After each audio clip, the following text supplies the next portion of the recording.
नमस्कार दोस्तों, स्वागत है आपका फिर से एक नई वीडियो में। तो देखिए दोस्तों, आजकल एक ट्रेंड चल रहा है कि कोई भी कहीं भी मुंह उठाकर यात्रा पर चल देता है, कुछ ना सोचता है ना समझता है। क्योंकि दोस्तों पहली बात तो यात्रा के 3 बहुत महत्वपूर्ण नियम हैं। जो व्यक्ति, जो मनुष्य यात्रा करते समय अगर इन 3 नियमों का पालन नहीं करता, इनमें से एक भी गलती कर देता है तो उस पर बहुत बड़ा प्रभाव पड़ता है दोस्तों। उसके साथ बहुत बड़ी घटनाएं हो सकती हैं।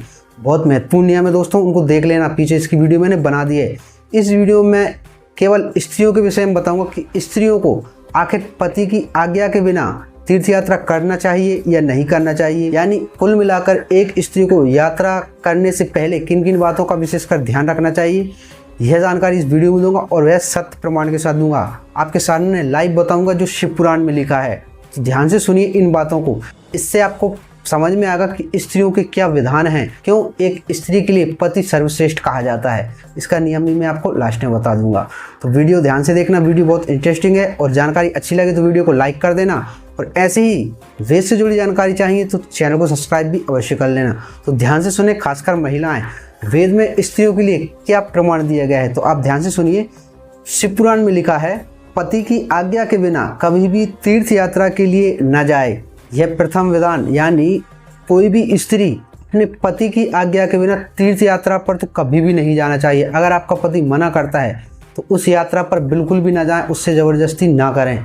पति आज्ञा दे तभी जाएं। और सबसे महत्वपूर्ण बात, पहली बात तो बिना पति के एक पत्नी की तीर्थ यात्रा पूर्ण नहीं मानी जाती। आप कितनी भी तीर्थ यात्राएं कर लें, बिना पति की उसकी यात्रा कभी भी पूर्ण नहीं होती एक पत्नी की। और किसी समाज तथा उत्सव को देखने के लिए भी न जाए। तीर्थ यात्रा तो छोड़िए, किसी समाज में कोई उत्सव हो रहा हो, ठीक है, कोई झांकी वगैरह लगी हो, अभी नवदुर्गा का टाइम आएगा तो आप झांकी देखने भी जाएं तो आप अपने पति से पूछ कर ही जाएं।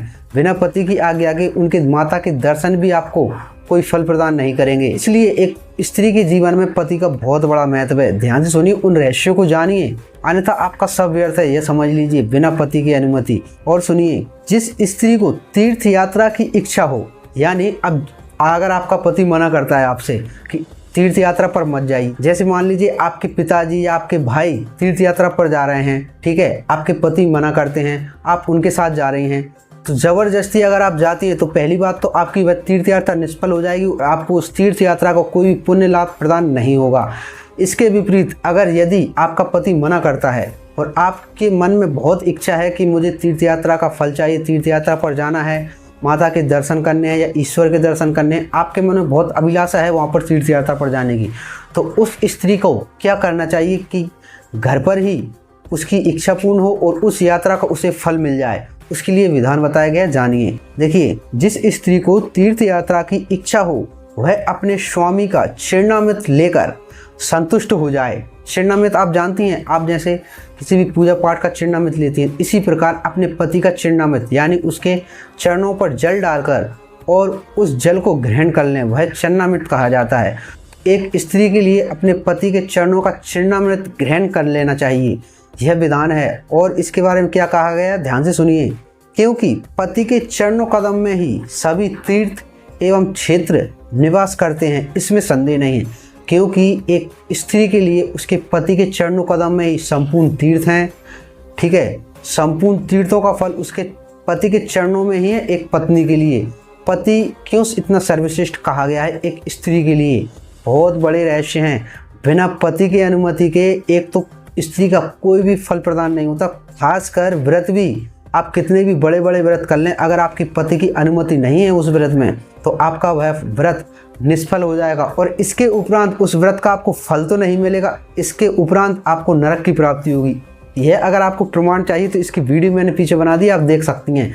एक स्त्री को बिना पति की अनुमति के कोई भी व्रत नहीं करना चाहिए। तो इसलिए अगर आपकी कभी भी तीर्थ यात्रा पर जाने की अभिलाषा हो तो आप अपने पति के साथ जाइए। अगर आपका पति मना करता है तो आप बिल्कुल भी तीर्थ यात्राओं पर न जाएं, यह कार्य करें। अगर आपकी इच्छा है तो आपको वह तीर्थ स्थान का पुण्य जो भी फल है वह आपको वहीं घर पर ही प्राप्त हो जाएगा और आपकी मनोकामना पूर्ण हो जाएगी।